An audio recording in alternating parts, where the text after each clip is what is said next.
کہتا اچھا میں بھی جاؤں گا دیکھنے. تھا تو بے وقوف نا, سمجھ تو پڑتی نہیں تھی. چلا گیا بادشاہ کے پاس. کب بادشاہ سلامت, کیا حال ہے آپ کے, سنائیے, سنا بڑے بیمار ہو گئے. بادشاہ بہت زیادہ بیمار تھا, آخری لمحات تھے. کہتا ہے بس اب تو اس جہان کو چھوڑ کر جا رہا ہوں. اچھا, بے وقوف کہتا ہے بادشاہ کو, اچھا کہیں اور جا رہے ہیں, کہاں جا رہے ہیں؟ اس کو یہ بھی نہیں پتا تھا کہ مرنا بھی ہوتا ہے, بے وقوف جو تھا. تو بادشاہ کہتا ہے میں اس دنیا کو چھوڑ کے دوسری دنیا میں جاتا. اچھا, تو بادشاہ سلامت یہ بتائیے کہ ادھر میں دیکھتا ہوں آپ کا بہت بڑا محل ہے, بیوٹیفل بیڈ رومز ہیں, شاندار مکان ہے, جدھر جا رہے ادھر مکان بنا لیا آپ نے؟ بادشاہ کہتا نہیں, ادھر تو میں نے جھوپڑی بھی نہیں بنائی.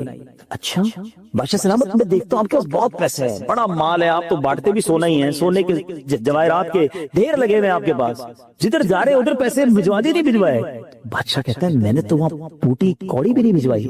اچھا, بادشاہ صاحب میں دیکھ رہا ہوں آپ کے آس پاس بڑے خادم خادمائیں, کنیز غلام ہیں, ہر طرف آپ کی خدمت گار ہیں, جدھر جا رہے ہیں ادھر کچھ غلام کنیز خادمہ بھجوائے نہیں بھجوائے؟ بادشاہ کہتا ہے ادھر تو کوئی خادم نہیں ہوگا. اس بے وقوف نے بڑی کمال کا کام کیا, اس نے وہ مالا اتاری اور بادشاہ کے گلے میں پہنا دی. کہا حضور پھر مجھ سے بڑے بے وقوف تو آپ ہوئے نا, آپ کو پتا ہے آپ کہیں اور جا رہے ہیں, آپ کو پتا ہے اس دنیا سے آپ کسی اور دنیا میں جا رہے ہیں, نہ گھر بنایا, نہ پیسے بھجوائے, نہ خادم بھجوائے, کرو گے کیا ادھر؟ بس تو یہ حکایت ہے, مگر سچ بتاؤ یہ کتنی بڑی چوٹ ہے. شاید جتنے لوگ مجھے یہاں سن رہے ہیں سب گھر میں ہی رہتے ہیں, جھوپڑی میں یا روڈ پہ کوئی نہیں سوتا ہو. دنیا میں جو مجھے سن رہے ہیں بہت سو کے پاس مکانات ہیں, مگر کیا جنت میں گھر بن گیا؟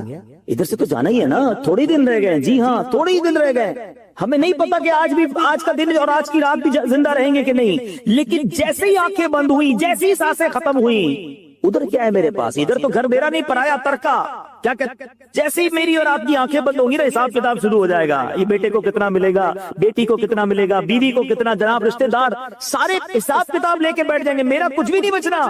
بلکہ کتابوں میں لکھا کہ جب انسان مرتا ہے نا, قبر پہ جاتا ہے, تو گھر والے کہتے ہیں میت نے پیچھے کیا چھوڑا, فرشتے کہتے ہیں میت نے آگے کیا بھیجا ہے. بتاؤ نا کیا بھیجا ہے ادھر گھر ریڈی ہے کہ نہیں؟ ادھر کچھ پیسے, ادھر کوئی ڈپوزٹ, جو اللہ فرما رہا ہے اپنا خزانہ میرے پاس جمع کروا, میں تجھے لوٹاؤں گا, میں نے جمع کروایا کہ نہیں؟ یہ سوچنے والی بات ہے. یہ سب ادھر رہ جائے گا. کتنا کھا لوں گا میں, کتنا پہن لوں گا, جو بڑا ہوا ادھر ہی رہ جانا ہے. ادھر بھیج دوں کیونکہ وہاں اکیلا ہوں گا, میرے اعمال تولے جائیں گے, اور مجھے پتا ہے گناہ ہی گناہ ہے, خطائیں ہی خطائیں ہیں. مارا جاؤں گا, پکڑا جاؤں گا, اگر اللہ صدقہ قبول کر لے, کچھ نیکیاں ایسی کر جاؤں جو آخرت کے اکاؤنٹ میں جمع ہو جائے. تو اے میرے پیچھے اسلامی بھائیو, خدا را آج یہ ذہن بنا لیجئے کہ جب بھی اللہ کی راہ میں خرچ کرنے کی باری آئے تو اس کو برڈن فیل نہ کرے, بوجھ فیل نہ کرے, سعادت فیل کرے, محسوس کرے کہ یا اللہ تیری مہربانی, پھر موقع دیا اپنے اکاؤنٹ میں جمع کرانے کا. بلکہ اکثر ایسے ہوں گے جو سوچ رہے ہوں گے یار اپنے پاس تو اتنے پیسے نہیں ہیں, ہم کہاں سے بنائیں گے. اللہ دل دیکھتا ہے, وہاں نیتیں دیکھی جاتی ہیں. ہاں آپ نیت تو کر لو نا کہ اللہ مجھے مسجد بنانی ہے, اللہ انتظام خود کر دے گا. میں جب اللہ کے گھر کو بنانے کی نیت کروں گا تو غیب کے خزانوں سے دینا اسی نے. اور ہاں انشاءاللہ آگے میں آپ کو حدیث سناؤں گا, اللہ کے حبیب علیہ الصلوۃ والسلام فرماتے ہیں جو اللہ کے لیے مسجد بنائے اللہ اس کے لیے جنت میں گھر بناتا ہے. اچھا پھر ایسا نہیں ہے کہ بڑی مسجد بنائے کروڑوں روپے کی, نہیں. ایک اور حدیث پاک ہے جس کا مضمون ہے جو چڑیا کے گھونسلے جتنی بھی حدیث بنائے اللہ, چڑیا کے گھونسلے جتنی بھی مسجد بنائے اللہ قریب اسے بھی جنت میں گھر عطا فرمائے. اب چڑیا کے گھونسلے جتنی تو مسجد نہیں بنتی نا, اس کا مطلب یہ ہے کہ کوئی مسجد میں ایک اینٹ بھی لگا دے, اتنا بھی حصہ ملا لے, اللہ اسے بھی جنت میں گھر عطا فرمائے. تو میں آپ سب کو مشورہ دیتا ہوں, ہم سب نے دنیا سے جانا ہے, مسجدیں باقی رہیں گی. یہ مسجد پتہ کیوں باقی رہتی ہے؟ میں اللہ کی رحمت سے پوری دنیا میں ٹریول کرتا ہوں, میں نے دیکھا چرچ بکتے ہیں, مندر بکتے ہیں, گرجا گھر بکتے ہیں. یہودیوں کی عبادت گاہ بھی اب تو بکنا شروع ہو گئی, مسجد نہیں بکتی ہے. وہ بک بھی نہیں سکتی ہے, کیوں؟ کسی کی پراپرٹی نہیں بچتی نا. ہم کیا کہتے ہیں جب مسجد کو وقف کرتے ہیں, وقف اللہ. اس کا مطلب کیا ہوا؟ ہم کہتے ہیں بھائی یہ پلاٹ آپ کا تھا اب ان کے نام ہو گیا, ان کا تھا تو ان کے نام ہو گیا, اب یہ مالکانہ حقوق انہیں مل گئے. یہ ایکچولی اللہ کے نام ہو جاتا ہے, یہ اللہ کے لیے وقف ہو جاتا ہے. دنیا میں کوئی اس کا مالک نہیں ہے. اس پراپرٹی کا مالک کون ہو جاتا ہے؟ ویسے تو ساری کائنات کا مالک وہی ہے, مگر یہ اللہ کے لیے وقف ہو جاتی ہے. اب یہ قیامت تک کے لیے مسجد ہو جائے گی. آپ کو 1400 سال سے مسجدیں نظر آ رہی ہیں. مسجد قباء موجود ہے نا, مسجد نبی موجود ہے. کب بنی تھی؟ 1400 سال پہلے. پلاٹ, پلازے, بلڈنگیں ختم ہو جاتے ہیں, مسجدیں قیامت تک باقی رہتی ہیں. اللہ کرے کہ یہ انویسٹمنٹ ہمیں سمجھ آ جائے. میں تو ان کو بھی کہوں گا جنہوں نے مسجد بنائی ہے کہ ایک پہ آپ نے بھی نہیں رکنا ہے. اللہ نے یہ کام کروا لیا, آپ نوٹ کر لیں انشاءاللہ، میں تو سب سے کئیوں سے بات کی ہے، جس نے بھی مسجد بنائی ہے نا اللہ نے وہ مال تو اسے دنیا میں ملٹی پلائی کر کے دے ہی دینا ہے، یہ تو واپس آ جائے گا، آ بھی چکا ہوگا یا آنے والا ہوگا۔ ہاں کیونکہ آخرت میں جنت کا گھر الگ ملے گا، ادھر ملٹیپلیکیشن الگ ہے، تو یہ اللہ سے کاروبار کر کے آپ بھی دیکھ لو۔ اور سبحان اللہ میں ایک اور مشورہ دیتا ہوں کہ جب دعوت اسلامی والے مسجد بنائے نا تب تو سبحان اللہ آپ نے سمجھنا یہ لاٹری لگ رہی ہے، کیونکہ دعوت اسلامی والے مسجد نہیں بناتے، ثواب کی پوری فیکٹری لگاتے ہیں۔ ابھی میں ان سے مشورہ کر رہا، دیکھیں ابھی تو آج پہلی نماز ہوئی ہے نا، ہم نے پتہ کیا سوچنا شروع کر دیا ہے، بیسمنٹ میں کیا ہوگا، انشاءاللہ ہم پلان کر رہے ہیں کہ بیسمنٹ میں ہماری اسلامی بہنوں کا اجتماع ہوگا، بیسمنٹ میں اسلامی بہنوں کا جامعۃ المدینہ لگے گا، یعنی نیچے خواتین کی ثواب کی فیکٹری لگ جائے گی، یہاں انشاءاللہ نمازیں ہو رہی ہوں گی، اللہ نے چاہے اس کی سیکنڈ تھرڈ فلور پہ جا کے اب انشاءاللہ یہاں کے بچوں کے لیے جو درس نظامی کی کلاسیں ہیں اور بھی ہو سکتے ہیں بہت سارے کورسز ہم ڈیزائن کریں، ورنہ نارملی مسجد بنتی ہے نماز ہو رہی ہوتی ہے، یہاں درس شروع ہو جائے گا، یہاں مدرسۃ المدینہ بالغان شروع ہو جائے گا، اللہ نے چاہا یا قافلے آنا شروع ہو جائیں گے، رمضان چل رہا ہے آخر میں اعتکاف شروع ہو جائے گا، تھوڑے دنوں بعد ہو سکتا ہے یا کوئی کورس اناؤنس ہو جائے کہ جناب 3 دن کا کورس ہے، آئیے عبادت کرتے ہیں، کورس سیکھتے ہیں، تو بنانے والوں کے تو وارے نیارے ہو گئے نا کہ ہر وقت ثواب کا بیٹر جاری ہے۔ تو دعوت اسلامی والے جب مسجد دنیا میں کہیں بنائے، میرا آپ کو مشورہ ہے کہ وہ آپ کے پاس آئے نہ آئے، آپ خود آگے بڑھیں کہ یار تھوڑا حصہ میرا بھی ملا لو یار، میری ماں کے نام پر، میرے والد کے نام پر، آپ کی مہربانی مجھے پارٹنر بنا لو، کیونکہ یہ قیامت تک ثواب چلتا رہے گا اور مجھے بھی اس کا ثواب ملتا رہے گا۔ اللہ ہماری دعوت اسلامی کو سلامت رکھے۔ اس مسجد کو بنانے والوں کو سر پہنچ گئی یہ کیسا بندہ ہے، تو عرض کیا گیا یہ وہ شخص ہے جس میں 3 صفات ہے۔ اب غور کیجئے گا، یعنی آپ سوچیں جس کا مقام عرش الہی کے نور تک پہنچنا ہو، ٹھیک ہے، آپ سمجھیے، پہلے میں آپ کو سمجھاتا ہوں یہ سٹیٹس کیا ہے۔ بارے شریعت میں ہے کہ مسلمانوں کی روحیں جو ہیں وہ مختلف مقامات پر رہتی ہیں، جیسا اس کا رتبہ، جیسا اس کی زندگی کے اعمال، ویسا اس کی روح کو مقام ملتا ہے۔ بعض لوگوں کی روحیں قبروں میں رہتی ہیں، بعض لوگوں کی روحیں جو ہے زمزم شریف کے کنویں میں رہتی ہیں، بعض مرحومین وہ ہوتے ہیں جن کی روح زمین و آسمان کے درمیان ہوتی ہے، کسی کی پہلے آسمان، کسی کی دوسرے، کسی کی تیسرے، چوتھے، پانچویں، چھٹے، ساتویں آسمان، جیسا مرتبہ ایسا اس کی روح کو عروج ملتا ہے۔ اور بعض کی آسمانوں سے بھی بلند، بعض روحیں عرش کے نیچے قندیلوں میں رہتی ہیں، بعض کی اعلیٰ علیین میں رہتی ہیں۔ ہم اللہ سے دعا کرتے ہیں اللہ ہم جب دنیا سے جائیں ہماری روح کو اعلیٰ علیین میں جگہ عطا فرما۔ امیر اہل سنت کا بہت پیارا شعر ہے نا، آئیے مل کے پڑھ لیتے ہیں۔ اعلیٰ علیین میں یا رب اسے دینا جگہ، روح چل دے جب نکل کر بے کسو مجبور کی۔ تو اب سوچئے کہ یہ بندہ کیسا ہے کہ عرش کے نور میں لپٹا ہوا ہے۔ تو 3 اس کی خصلتیں، اب غور کر لیجئے یہ 3 عادتیں کتنی کمال کی ہیں، اور ہم ان عادتوں کو اپنا رہے ہیں یا نہیں اپنا رہے، تو آج اتنی مبارک رات، خوشی کی رات۔ میرا ایک ماننا ہے کہ آپ کے یا میرے گھر کا افتتاح ہو یا میرے کاروبار کا افتتاح ہو اور پہلا دن ہو، میں نے دیکھا فرسٹ ڈے کاروبار کا افتتاح کرنے والے بھی ڈسکاؤنٹ دیتے ہیں، کہتے ہیں سارے گیسٹ آج خوش ہو کر جائیں، پہلا میرے گھر کا دن ہے، جو آئے مہمان کو میں اچھا کھلاؤں پلاؤں، خوش کر کے بھیجوں۔ آج کس کے گھر کا افتتاح ہے؟ اللہ خالی ہاتھ نہیں لوٹائے گا۔ ہاں آج سمجھ لو مانگنے کی رات ہے، ہاں آج رحمتیں لوٹنے کی رات ہے، آج سب کو ملے گا، کیونکہ قریب کے گھر کا افتتاح ہے نا۔ آج دنیا والے کے گھر کا افتتاح ہو، اس کے کسی کاروبار کا افتتاح ہو، وہ آنے والوں کو نوازتا ہے، تو میں تو قریب کے گھر میں آیا ہوں، خالی ہاتھ کیسے جاؤں گا؟ تو آج اچھی نیتیں کر کے جانا ہے۔ تو اب یہ 3 کام یاد کر لیں۔ کیا فرمایا؟ اس کی 3 خصلتیں، نبی پاک کو عرض کیا کہ حضور یہ 3 کام کرتا تھا۔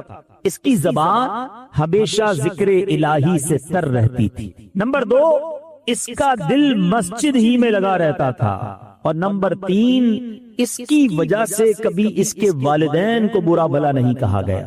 اب غور کیجئے یہ 3 اوصاف ہمارے اندر ہیں کہ نہیں؟ کیا ہم ذکر الہی کرتے ہیں؟ کیا ہماری زبان ذکر و درود سے تر ہوتی ہے؟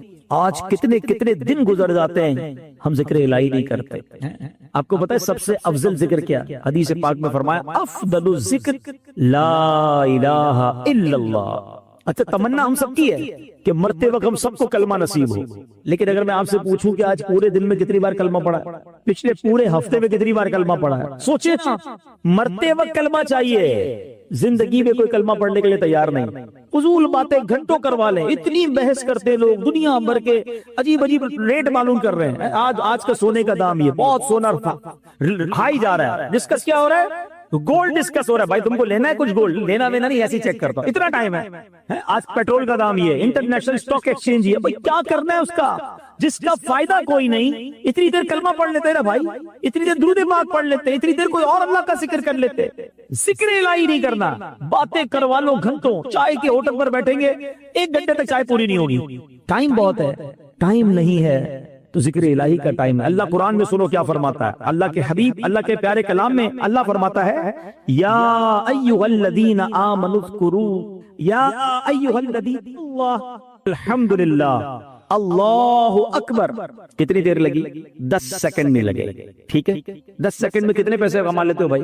کبھی سوچئے گا، جتنا بھی بڑا آپ کا کاروبار ہے، آپ مہینے کا کروڑ روپے کماتے ہو، ملٹی پلائی کریں، ڈیوائیڈ کریں، 10 سیکنڈ میں کتنے بناتا ہوں؟ چند روپے بنیں گے، مشکل سے شاید چند روپے بھی نہیں بنیں گے، لیکن ہم سب نے، اللہ قبول فرمائے، تو ہم سب نے یہاں بیٹھے بیٹھے کیا کما لیا؟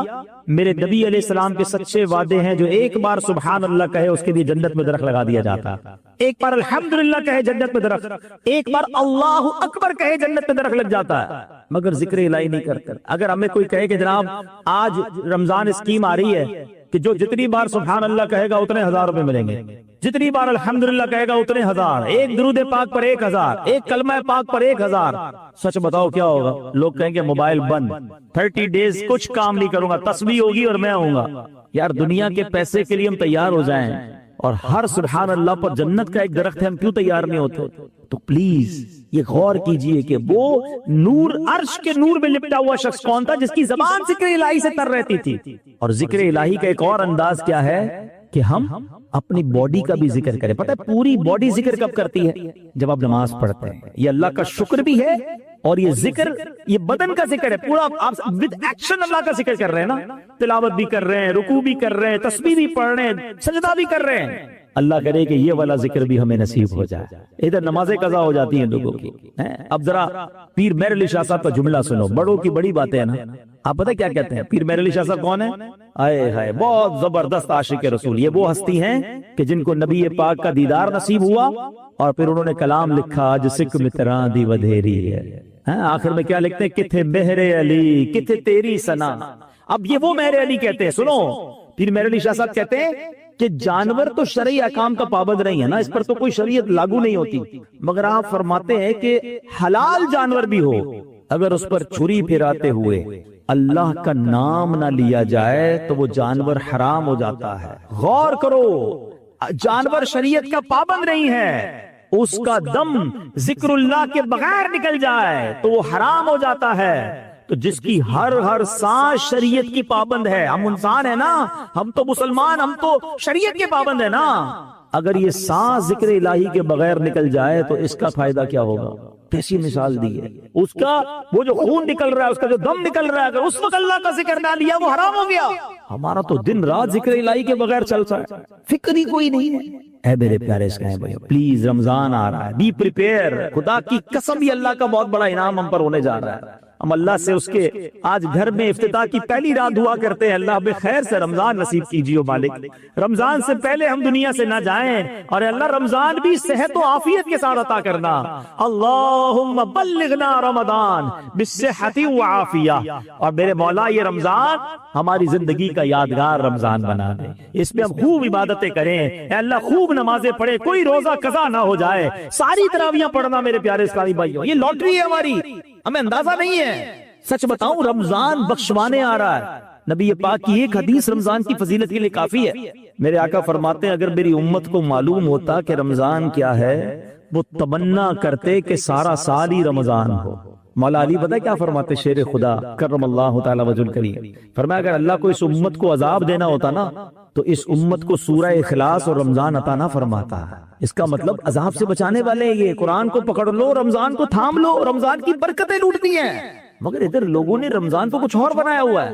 ہاں آج کل تو ایک عجب ٹرینڈ بنا ہوا، ہمارے یہاں رمضان عبادت کے لیے ایسا لگتا ہے کھانے پینے کے لیے آ رہا ہے۔ ابھی تیاریاں ہو رہی ہوں گی، کچھ لوگ اسٹور بھر رہے ہوں گے، ریٹ بڑھ جائے گا، کچھ لوگ کاروبار کی تیاری کر رہے ہوں گے، گھروں میں جناب کھانے پینے کی آئٹمیں خریدی جا رہی ہوں گی، بھائی افطاری سحری کا انتظام۔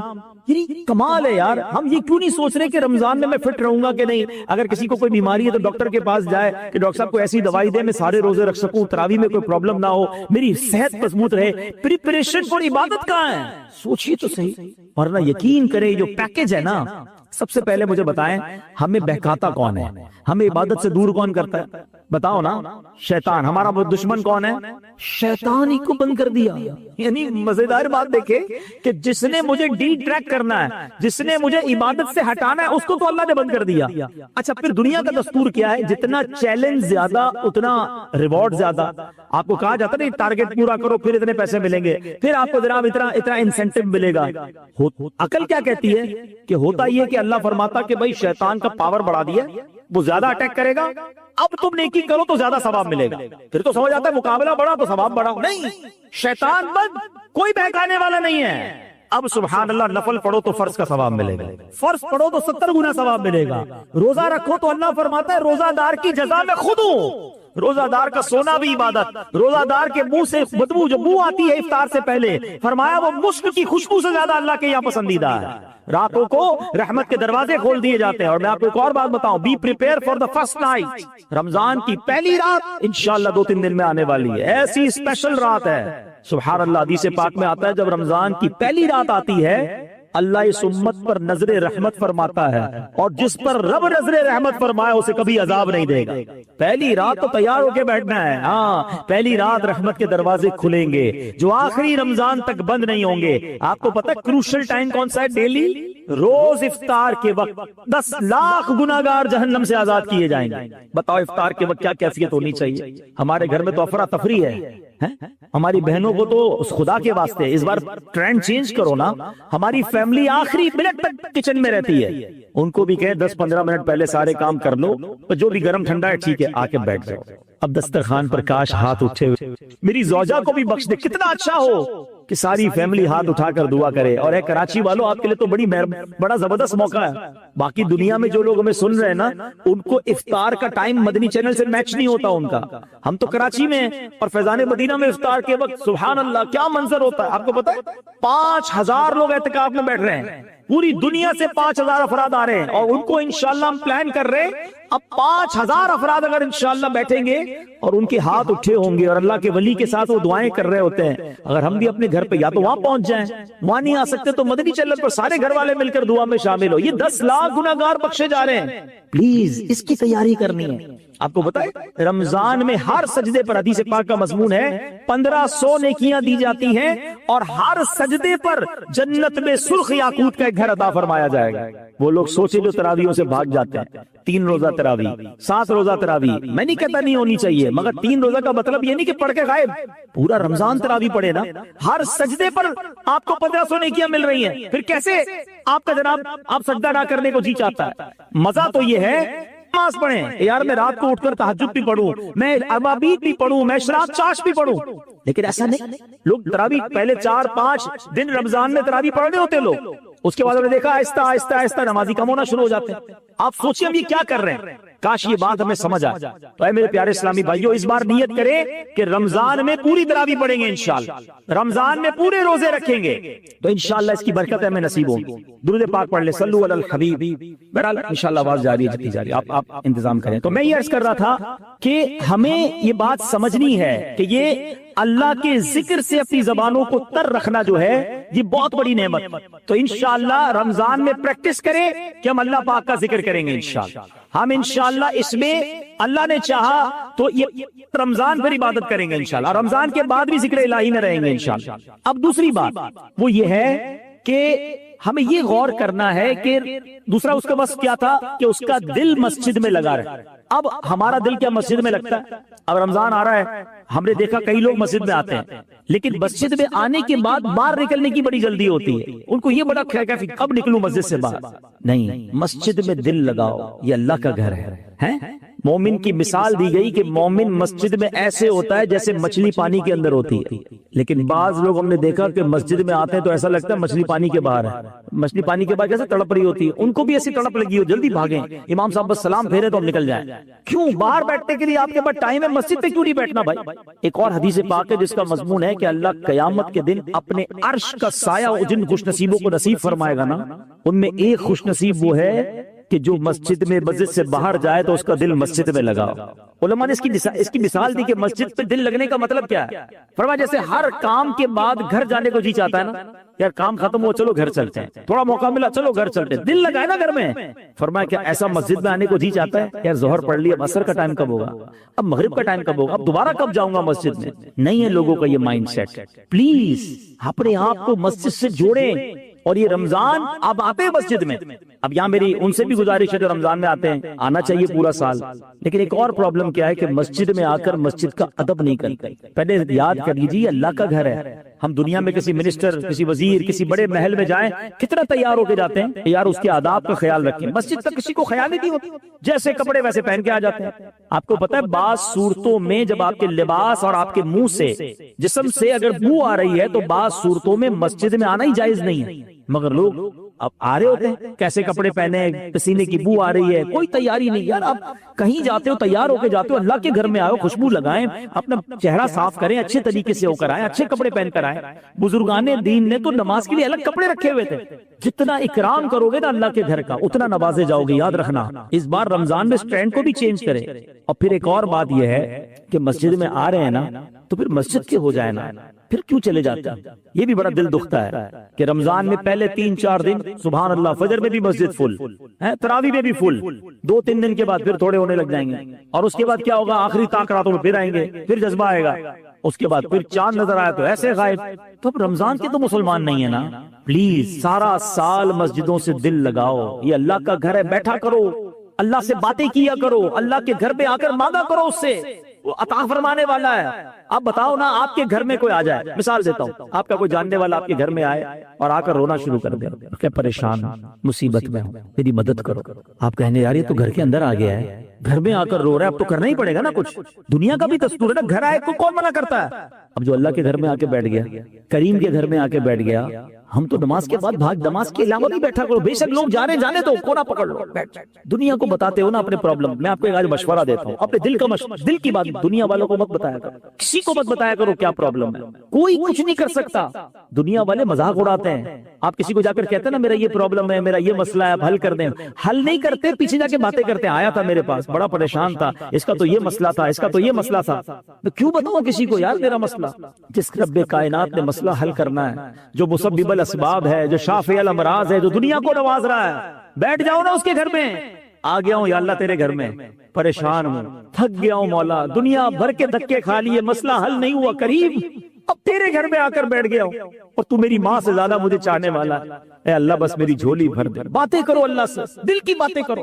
بیمار ہو اے اللہ, علاج نہیں ہو رہا, اے اللہ پیسے بھی نہیں ہے علاج کے, اے مالک مدینے جانا ہے اس کے لیے بھی پیسے نہیں ہے, لوگ جا رہے ہیں میں اکیلا رہ جاتا ہوں, اے اللہ تو قریب ہے, مجھے بھی مکہ مدینہ دکھا دے. آپ کے دل میں جو پریشانی ہے, اے اللہ قرضے میں ہوں, نہیں اتر رہا قرضہ, اے اللہ روزگار نہیں مل رہا ہے, اے اللہ کاروبار کر رہا ہوں نقصان ہو رہا ہے, لوگ ستاتے ہیں مجھے مالک, میری بچی بیمار ہے, اے اللہ بچی کا رشتہ نہیں ہو رہا ہے, میری بچی سسرال میں خوش نہیں ہے. کیوں بتاتے ہو دنیا کو, اس قریب کے گھر میں کیوں نہیں آ کر بیٹھ جاتے جو خود فرماتا ہے ادعونی استجب لکم, مانگو میں تمہیں عطا کروں گا.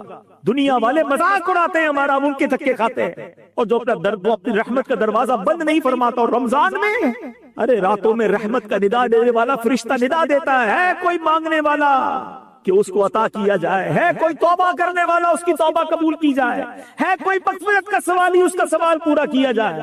ہمارے لوگ کیا کر رہے ہیں, رمضان کرکٹ ٹورنامنٹ ہو رہا ہے, ان راتوں میں جن راتوں میں پکارا جا رہا ہے کوئی مانگنے والا, کیا کر رہے ہیں, سحری کھانے جا رہا ہوں, کدھر جا رہے ہو, رات کو فلاں جگہ ڈنر کرنے جا رہا ہوں, روڈوں پہ گھوم رہے ہیں. ارے رحمت کے در کھولے ہوئے کدھر بھاگ رہے ہو یار, بیٹھ جاؤ اللہ کے گھر میں, نہ جاؤ باہر. یہ پوری زندگی پڑی ہے کھانے پینے کے لیے, پتہ نہیں پھر رمضان ملے نہ ملے.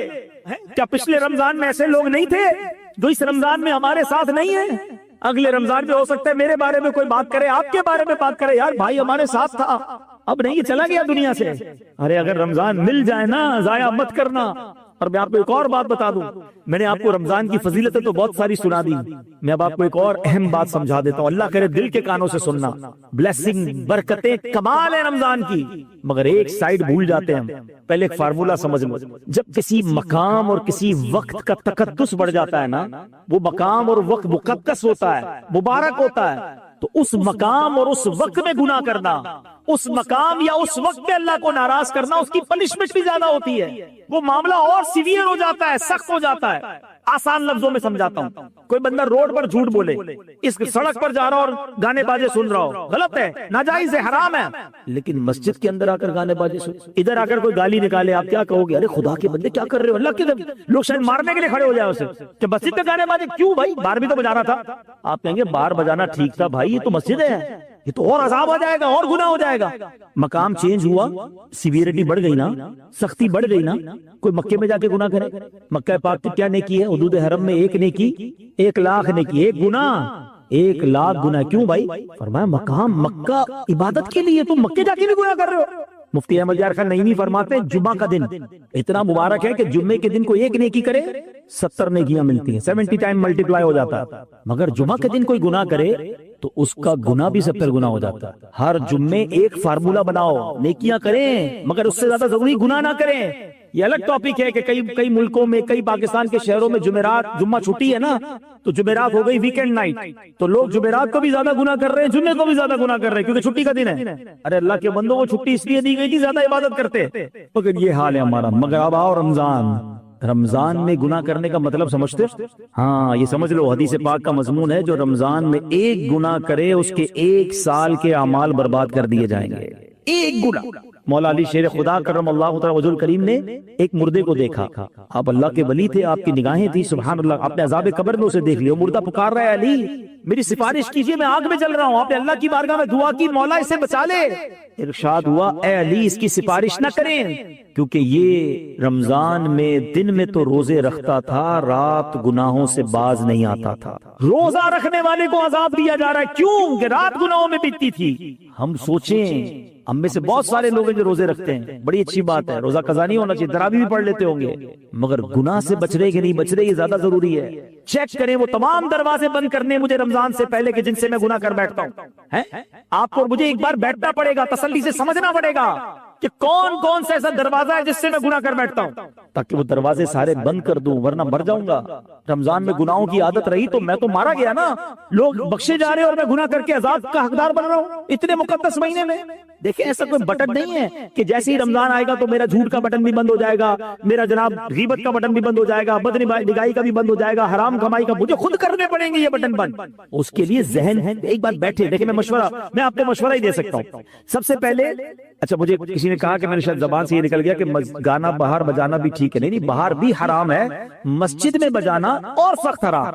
تو اب میں آپ کو مشورہ دیتا ہوں، مشورہ یہ ہے کہ آپ سب سے زیادہ جو ہمیں گناہوں میں مبتلا آسانی سے کر دیتا ہے نا، وہ ہمارا موبائل فون ہے۔ ہم نے عجیب معاملہ ہے، لوگوں کے موبائل فون میں اتنے پیجز لائک کیے ہیں، اتنے گروپوں میں شامل ہیں، جب کھولتے کوئی نہ کوئی ویڈیو آ جاتی ہے جس میں بے پردگی ہے، میوزک ہے، حرام ہے۔ درود پاک پڑھنے کے بے شمار فضائل و برکات ہیں۔ بہت ہی خوبصورت کتاب مکتبۃ المدینہ کی 40 اطار، اس کی دوسری قسط صفحہ نمبر 11 میں حدیث پاک نمبر 11 ہے، من صلی علی او سأل لی الوسیلۃ حقت علیہ شفاعتی یوم القیامہ۔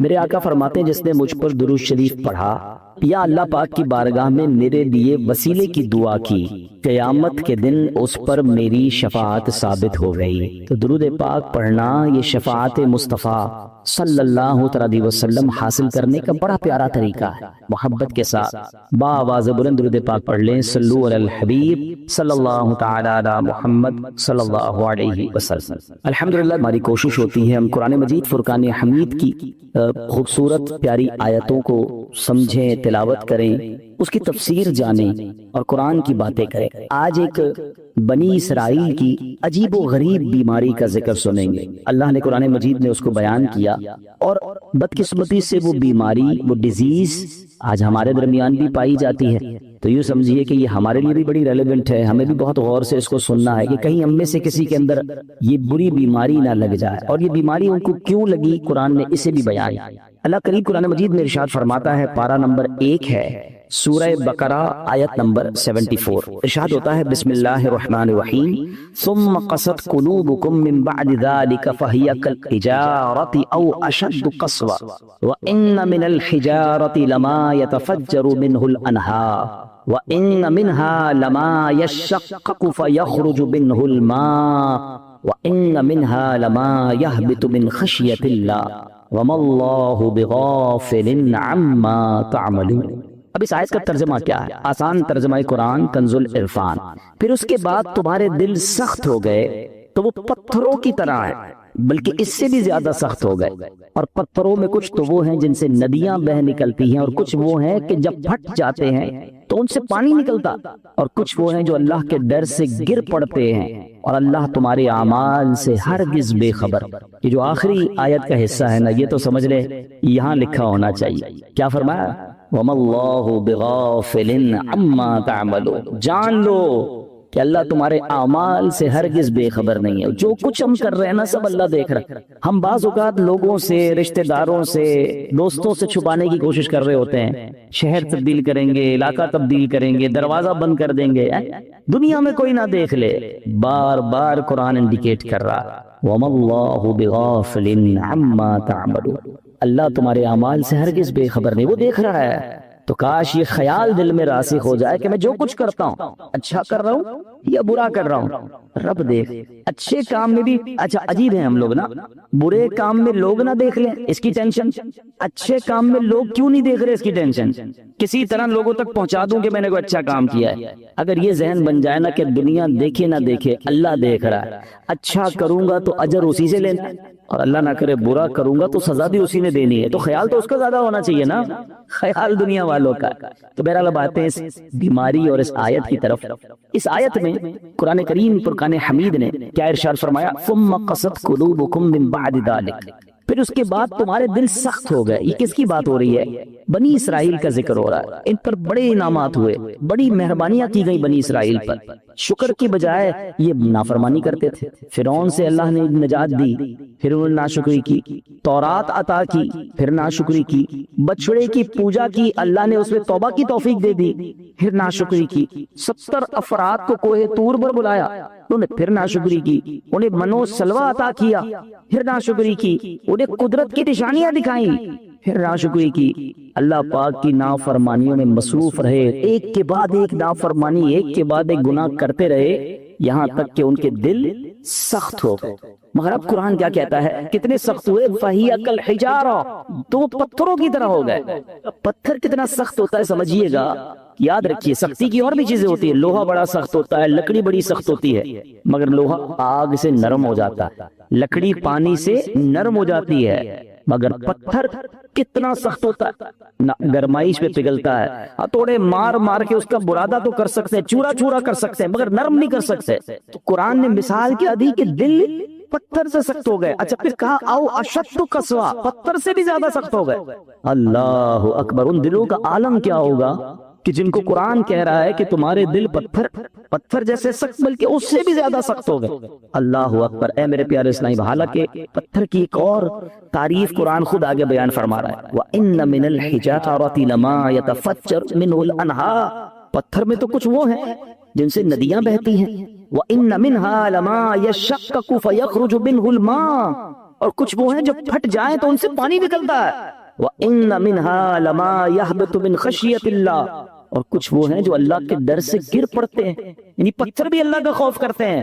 پھر فرمایا وَمَا اللَّهُ بِغَافِلٍ عَمَّا تَعْمَلُونَ، اور اللہ تمہارے اعمال سے ہرگز بے خبر نہیں۔ اب یہاں بڑی یونیک معلومات، سٹونز کے بارے میں، پتھر کے بارے میں قرآن نے کیا فرمایا؟ پتھر چاہے کتنے سخت ہوں، اللہ کے نافرمان نہیں ہوتے، یہ بھی پھوٹ پڑتے ہیں، ان سے بھی چشمے جاری ہوتے ہیں، خوف خدا کے سبب بڑی بڑی چٹانیں، بڑے بڑے پتھر لڑک جاتے ہیں، لیکن گناہگاروں کے دل جب سخت ہو جائیں تو وہ اتنے سخت ہوتے ہیں کہ وہ پتھر سے بھی زیادہ سخت ہو، ان پر کوئی بات اثر نہیں کرتی۔ اللہ کا حکم سن کر یہ زیر نہیں ہوتے، عذاب کا تذکرہ سن لیں تو ان پر خوف طاری نہیں ہوتا، جنت کی نعمتوں کا سن لیں پھر بھی دل مائل نہیں ہوتا۔ ہے میرے پیارے اسلامی بھائیوں، غور کیجیے، آج کے دور میں بھی بعض اوقات ایسے بندے دکھتے ہیں کہ جن کے دل سخت ہو جاتے، اور سختی کی قرآن نے وجہ جو تفسیر میں ہم نے سنی کہ گناہ پر گناہ، ایک کے بعد ایک دوسرا گناہ۔ حدیثوں میں یہ مضمون ملتا ہے کہ بندہ جب ایک گناہ کرتا ہے نا تو اس کے دل پر ایک نقطہ لگ جاتا ہے، بلیک ڈاٹ، دوسرا گناہ کرتا ہے پھر دوسرا نقطہ، تیسرا کرتا ہے تیسرا نقطہ، ایک وقت آتا ہے پورا دل ہی کالا ہو جاتا ہے، اب ہدایت کی کوئی بات اثر نہیں کرتی۔ اسی لیے کہتے ہیں نا، جیسے ہی گناہ ہو جائے ویسے ہی توبہ کر لو، جیسی نافرمانی ہو جائے ویسے ہی نیکی کر لو، کلیریفائی ہونا چاہیے، ہارٹ پیور ہونا چاہیے، آنسو بہایا کرو اللہ کی بارگاہ میں کہ یہ دلوں کو دھو دیتا ہے، دلوں کو صاف کرتا ہے، بندہ خوف الہی سے لرزتا رہے۔ مگر آج حال یہ ہے کہ دل اتنے سخت ہو گئے کہ کوئی ہدایت کی بات اثر کرنا تو دور کی بات اچھی بھی نہیں لگتی۔ آج کے دور میں کسی سے اچھی بات کرو، قرآن کی بات کرو، دین کی بات کرو، لڑنے لگ جاتا ہے مسلمان ہو کر۔ یہ کیا ہر وقت بات یہ لگائی بھی ہے، کیوں بھائی اللہ رسول کی بات کرتے ہو، ہم تو اور بات کر رہے ہیں۔ خود سوچیں، ہمیں ہر اس شخص کو سوچنا چاہیے کہیں دل سختی کی طرف تو نہیں جا رہا۔ اچھا، اب پتھروں میں شعور ہوتا ہے، یہ بڑی عجیب بات آج ہم نے سنی، شاید سب بہت ساروں کے لیے نئی بات ہوگی۔ مفتی احمد یار خان نعیمی بہت بڑے مفسر قرآن ہیں، فرماتے ہیں اس سے معلوم ہوا کہ پتھروں میں بھی شعور ہوتا ہے۔ یہ الگ بات ہے کہ ہمیں ان کے شعور کی خبر نہیں ہوتی۔ قرآن میں ایک اور جگہ اللہ نے ارشاد فرمایا، اور داؤد کے ساتھ پہاڑوں اور پرندوں کو تابع بنا دیا کہ وہ پہاڑ اور پرندے تسبیح کرتے ہیں۔ ہاں، پرندے تو تسبیح کرتے ہیں، پہاڑ بھی اللہ کی تسبیح کرتے ہیں۔ آپ نے نہیں سنا ابو جہل کے ہاتھ میں کنکر تھے نا، کیا آ کر کہا تھا اس نے اللہ کے نبی کو کہ اے محمد صلی اللہ علیہ وسلم، اللہ کے سچے نبی ہو تو بتاؤ میری مٹھی میں کیا۔ اللہ اکبر، نبی پاک کا کیا خوبصورت جواب تھا، فرمایا میں بتاؤں تیری مٹھی میں کیا ہے؟ جب تیری مٹھی میں کنکر ہے بتا دے میں کون ہوں۔ اور پھر کنکروں نے کلمہ پڑھنا شروع کر دیا، تو پتہ چلا کہ پتھر بھی اللہ کی تسبیح کرتے ہیں۔ اور اللہ اکبر، اور احد پہاڑ کے بارے میں کون نہیں جانتا؟ اللہ آپ کو مجھے بار بار مدینہ پاک کی حاضری نصیب فرمائے۔ نبی پاک علیہ الصلوۃ والسلام، سبحان اللہ، آقا کے معجزات میں سے یہ معجزات ہے کہ جب نبی پاک مدینہ منورہ میں یا مکہ پاک میں سڑکوں پر کسی کے شاہراہ پر تشریف لے جاتے تو آس پاس کے پتھر نبی پاک کو سلام کیا کرتے۔ احد پہاڑ کے متعلق آقا نے فرمایا، احد پہاڑ ہم سے محبت کرتا ہے، ہم اس سے محبت فرماتے۔ پہاڑ نبی پاک سے محبت کرتا ہے، اور یہ کیسا خوبصورت پہاڑ ہے کہ نبی پاک علیہ الصلوۃ والسلام نے فرمایا کہ احد میرے ساتھ جنت میں جائے گا۔ اب یہاں علماء نے اور خوبصورت بات کی کہ پہاڑ نبی پاک سے محبت کرے تو جنت میں جائے، تو جب امتی محبت کرے تو اس کا تو عالم ہی کچھ اور ہو۔ تو محبت رسول یہ جنت میں جانے کا سبب ہے۔ مگر جو ہمارا ٹاپک ہے کہ اللہ کی عطا سے یہ پہاڑ، یہ پتھر بھی رب کی تسبیح کرتے ہیں، ان میں بھی شعور ہوتا ہے۔ اللہ اکبر، اور احد کے پہاڑ کی تو یہ فضیلت ہے کہ ایک جگہ نبی پاک علیہ الصلوۃ والسلام نے فرمایا، جب تم احد پہاڑ کے پاس آؤ فَكُلُوا مِن شَجَرِهِ، اس پر اگنے والے درخت کے پتے بطور تبرک کھا لیا کرو۔ اور پھر فرمایا، اگرچہ احد پہاڑ پر اگنے والے درخت کے صرف کانٹے ہی ملے، اگر پتے نہ ملے تو کانٹے چبا لیا کرو۔ اب یہاں تبرک کی دلیل بھی ملتی ہے، بھائی کانٹا کھانے سے کیا فائدہ ہوگا، پتا کھانے سے کیا فائدہ ہوگا، مگر چونکہ یہ جنتی پہاڑ ہے تو آقا نے فرمایا اس سے کچھ نہ کچھ کھا لیا کرو، تبرک لیا کر۔ اب پہاڑ مبارک کیسے ہو گیا کہ یہ پہاڑ نبی پاک سے محبت کرنے والے۔ تو ہم دوبارہ آتے ہیں پیارے اسلامی بھائیوں کہ ایک تو ہم نے یہ سنا قرآن کہتا ہے کہ کچھ پہاڑ پھٹ پڑتے ہیں، کچھ میں سے نہریں جاری ہوتی ہیں، کچھ سے پانی جاری ہوتی ہے، کچھ خوف خدا سے گر پڑتے ہیں۔ ایک بار امام ابو القاسم کشیری رحمۃ اللہ تعالی لکھتے ہیں کہ اللہ پاک کے ایک نبی کہیں سے گزر رہے تھے، آپ نے چھوٹا سا پتھر دیکھا، مگر اس چھوٹے سے پتھر سے مسلسل پانی بہ رہا تھا۔ آپ بڑے حیران ہوئے، اللہ پاک نے اس پتھر کو بولنے کی طاقت عطا فرمائی، اور پتھر کہتا ہے کہ اے اللہ پاک کے نبی، جب سے میں نے سنا ہے معلوم ہوا ہے کہ جہنم کا ایندھن آدمی اور پتھر ہے۔ قرآن کہتا ہے نا، اے ایمان والو اپنے آپ کو اپنے گھر والوں کو جہنم کی آگ سے بچاؤ جس کا ایندھن آدمی اور پتھر ہے۔ تو ہم آدمیوں پر تو پتہ نہیں اثر ہوا نہیں ہوا، وہ پتھر کہتا ہے جب سے مجھے معلوم ہوا ہے کہ جہنم میں پتھر ڈالے جائیں گے، جب سے میں رو رہا ہوں، جب سے خوف خدا کے حالت سے میری حالت بری ہے، اور یہ جو میرے اندر سے آپ پانی نکلتا دیکھ رہے ہیں یہ خوف خدا کے باعث ہے۔ آپ اللہ کے نبی تھے، آپ نے اللہ کی بارگاہ میں دعا کی اور اللہ پاک نے یا اللہ اس پتھر کو جہنم سے محفوظ فرما، دعا قبول ہو گئی۔ اب چلے جائے کہیں واپس آئے تو پھر اس پتھر سے پانی نکل رہا تھا، تو آپ نے کہا کہ اب تو تمہیں جہنم سے آزادی کی خوشخبری مل گئی، پھر کیوں رو رہے ہو؟ پتھر کو اللہ نے پھر قوت گویائی دی، کہتا ہے ذالک کان بکاء الحزن والخوف وہذا بکاء الشکر والسرور، کہتے حضور پہلے جو آنسو تھے وہ غم اور تکلیف کے تھے، اب جو آنسو ہیں وہ خوشی کے آنسو ہیں کہ اللہ نے جہنم سے آزاد۔ تو یہ اللہ کی مخلوقات ہیں، اللہ پاک، یہ دنیا میں ہر طرف رب کا ذکر ہو رہا ہے، یہ اشرف المخلوقات کہلانے والا ہی غافل ہو جاتا ہے، حالانکہ ہم مجھے اور آپ کو بنایا ہی اللہ کی عبادت کے لیے۔ دیکھیں نا، ہر چیز کے بارے میں ہم یہ جاننے کی کوشش کرتے ہیں what is the reason of the creation. Mobile کیوں بنا ہے؟ بات کرنے کے لیے بنا ہے، اگر اس میں بات کرنے کی صلاحیت ختم ہو جائے، کوئی فنکشن نہ چلے، کیا کریں گے؟ موبائل پر گاربیج کر دیں گے۔ نہیں، پین کیوں چلتا ہے؟ پین کیوں بنا؟ لکھنے کے لیے، لکھنا ہی نہ، انک ختم ہو جائے کیا کرتے ہو؟ پھر بھی لگاتے ہو، پھینک دیتے ہیں۔ جو چیز جس لیے بنائی گئی اگر وہ کام نہ کرے تو اسے ڈسپوز کر دیا جاتا ہے۔ ہمیں کیوں بنایا گیا؟ کبھی سوچا آپ؟ قرآن بتائے گا نا، ہمیں بنایا اللہ نے تو اللہ ہی فرمائے گا نا کیوں بنایا، واٹ از دا ریزن۔ قرآن میں رب فرماتا وما خلقت الجن والانس الا لیعبدون، ہم نے نہیں بنایا انسان اور جنات کو، بس دیر از اونلی ون ریزن، الا لیعبدون، ہم نے اپنی عبادت کے لیے بنایا۔ یعنی میں اور آپ بنے اللہ کی عبادت کے لیے، کام کچھ اور کر رہے ہیں۔ نمازیں ہماری قضا ہو رہی ہیں، روزے بہت بڑی تعداد میں لوگ نہیں رکھ رہے، اللہ کی عبادت سے دور، حالانکہ بنایا اس لیے گیا۔ اور یہ پتھر کا واقعہ آپ نے سنا کہ یہ اس لیے رو رہا ہے کہ کہیں جہنم میں ڈال نہ دیا جائے۔ کبھی ہمارے آنسو بہے، کبھی ہمیں یہ خیال آیا کہ کہیں مجھے جہنم میں نہ ڈال دیا جائے، کہیں مجھے ایندھن نہ بنا دیا جائے جہنم کا۔ اللہ اکبر۔ اب آئیے بیان میں، جیسے میں نے شروع میں کہا کہ ایک بیماری کا ذکر ہوگا، اللہ اس بیماری سے بچائے، اور وہ بیماری ہے دل کی سختی۔ کیا کہا قرآن نے؟ ثم قست قلوبکم من بعد ذلک فہی کالحجارۃ او اشد قسوا، پھر اس کے بعد تمہارے دل سخت ہو گئے تو وہ پتھروں کی طرح ہیں، بلکہ ان سے بھی زیادہ ہیں۔ اب دل کتنا اہمیت، کتنا امپورٹنٹ پارٹ ہے ہماری باڈی کا۔ پیارے آقا علیہ الصلوۃ والسلام حدیث پاک میں ایک جگہ ارشاد فرماتے ہیں جسم میں ایک خون کا لوتھڑا ہے، وہ ٹھیک ہو جائے سارا جسم ٹھیک ہو جائے، اور جب وہ لوتھڑا بگڑ جائے گا تو سارا جسم بگڑ گا۔ سن لو، وہ لوتھڑا، وہ پارٹ آف دا باڈی بدعہ کیا ہے؟ وہ قلب ہے، وہ دل۔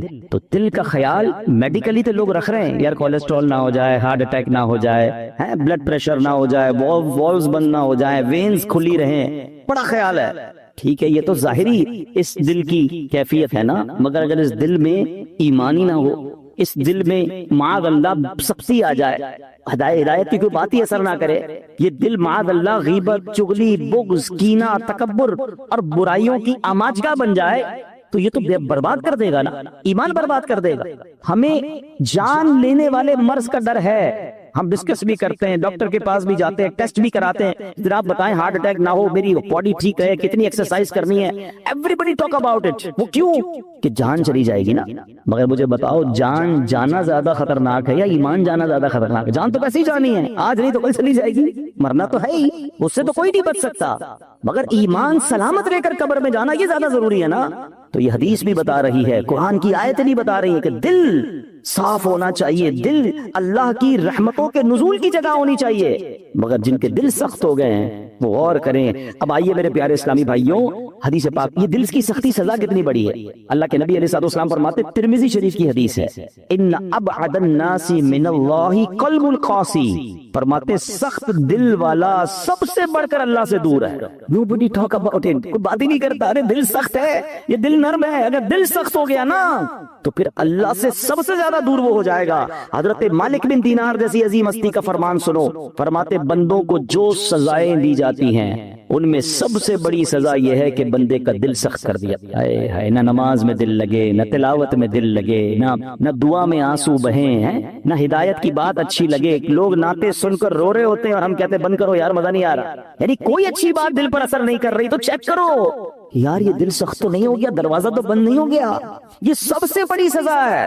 حضرت مالک بن دینار کہتے ہیں بندے کو جو سب سے بڑی سزا دی جاتی ہے وہ اس کا دل سخت ہو جاتا ہے۔ کسی مسلمان کو تکلیف میں دیکھ کر ہمیں تکلیف محسوس کیوں نہیں ہو رہی ہے؟ کوئی بیچارہ غریب پریشان ہے، اس کو دیکھ کر مجھے فیل کیوں نہیں ہو رہا؟ اگر ہو رہا ہے اللہ کا شکر ادا کرے، اگر مسجد میں آنے کو جی چاہتا ہے اللہ کا شکر ادا کرے، اور مسجد میں آ کر بھاگنے کو جی چاہتا ہے